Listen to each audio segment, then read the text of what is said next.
ये आ जाइए illustration number 6 में क्या दे रखा हुआ है, बावो financiers limited is an NBFC providing hire purchase solutions for acquiring consumer durables. तो यहाँ पे हम लोग को दे रखा हुआ है एनबीएफसी है, जिसमें the following information is extracted from the book of the year ended 31 मार्च 2021। तो हम लोग को दे रखा हुआ है 31 मार्च 2021 के हिसाब से इन्फॉर्मेशन, जिसमें है एसेट फंडेड में एसेट कौन सा फंड किया गया, उसके बाद interest overdue but recognised in profit and loss account, जिसमें पीरियड ओवरड्यू दे रखा हुआ, फिर इंटरेस्ट अमाउंट दे रखा हुआ है, फिर net book value of asset outstanding ये हम लोग के पास दे रखा हुआ है।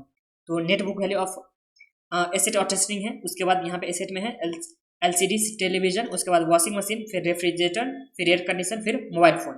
आगे सबसे क्या बोला, you are required to calculate the amount of provision to be made. तो हम लोग को क्या निकालना है, अमाउंट ऑफ प्रोविजन। तो ध्यान दीजिए, जब हम लोग लीज के लिए निकालते थे, तो इससे पहले वाले वीडियो में आप लोग देख चुके हैं कि किस तरह से हम लोग प्रोविजन निकालते थे। एक बार मैं आप लोग को फिर से दिखा देता हूँ। तो यहाँ क्या दे रखा हुआ था,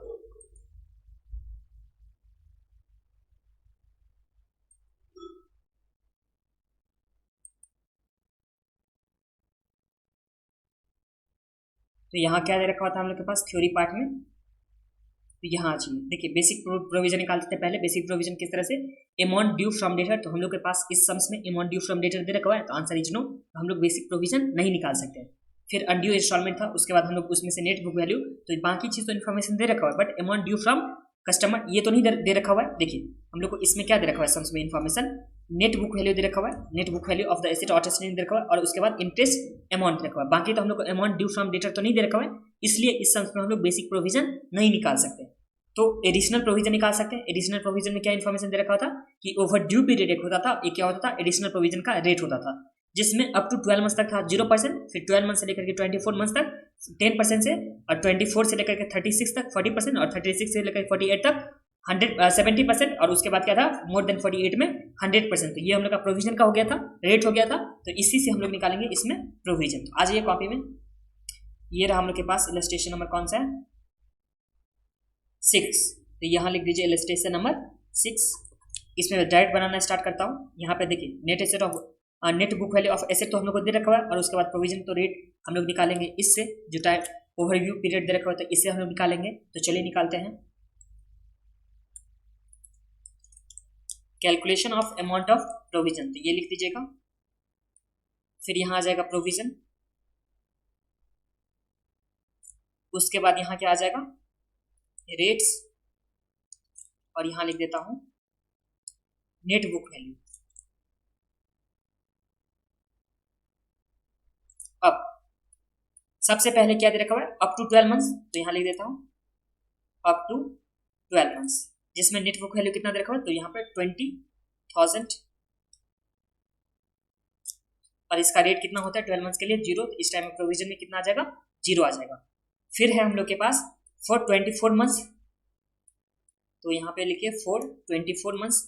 इसके लिए क्या होगा था फॉर्मूला, देखिए अप टू 12 मंथ्स, उसके बाद क्या था 12 मंथ से लेकर के 24 मंथ्स, जिसका अमाउंट ऑफ ड्यू कितना दे रखा होता है, इसका अमाउंट ऑफ ड्यू दे रखा के पास 2000। यहाँ लिखेंगे हम लोग 2000, और इसमें रेट कितना परसेंट होता था 10%। तो इस दोनों को मल्टीप्लाई करेंगे 2000 को 10% से, तो हम लोग का कितना अमाउंट आ जाएगा, ये आ जाएगा 200 का। तो ये समझने में तो आप लोगों को कुछ भी प्रॉब्लम नहीं है।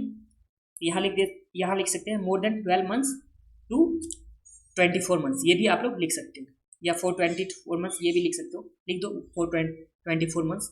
उसके बाद दे रखा हुआ हम लोग के पास 430 मंथ्स,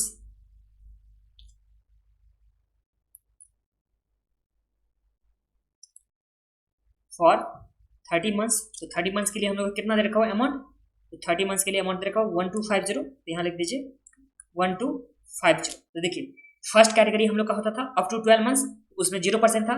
फिर 12 मंथ से लेकर के 24 मंथ, उसमें हम लोग का कितना परसेंट था 10%। उसके बाद 24 मंथ से लेकर के 36 मंथ, उसके लिए हम लोग का रेट कितना होता था 40%। तो यहाँ पे भी रेट कितना आ जाएगा, 24 से 36 के बीच में है ना, तो यहाँ पे 40% आ जाएगा।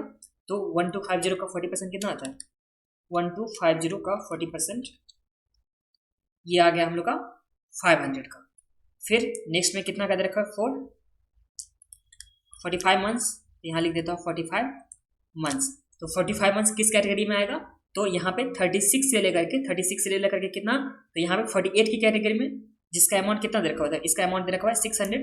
तो यहाँ पे 600 और इसका रेट कितना आ जाएगा, तो ये रेट आ जाएगा 70%। हम लोग का था ना अप टू 12 मंथ्स के लिए, एक बार लिख देता हूँ यहाँ, अप टू 12 मंथ्स के लिए था 0%, फिर 12 से लेकर के 24 तक के लिए था मोर देन 12 टू 24 10%, फिर 24 से लेकर के 36 के लिए था, यहाँ पे 40% था, फिर मोर देन 36 से लेकर के 48 के लिए कितना था, तो ये हम लोग का 70% रेट दे रखा हुआ था।